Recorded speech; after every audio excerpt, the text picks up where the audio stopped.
gagawin ko pala ngayon ay aayusin ko yung dingding namin gawa ng sira na po kasi inanay na. Hindi po kasi na aasikaso gawa ng busy ako sa pagpasok sa school.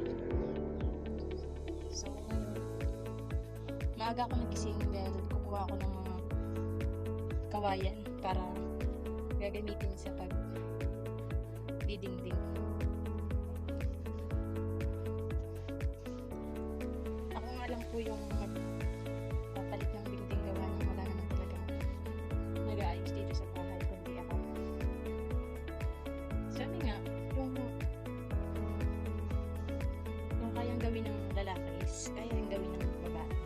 So, sisimulan na natin. Na kayo guys, kung hindi ko na video kanina yung pagkuha ng kawayan, gawa ng wala naman po kasi magbibideo sa akin, tsaka nalubat po yung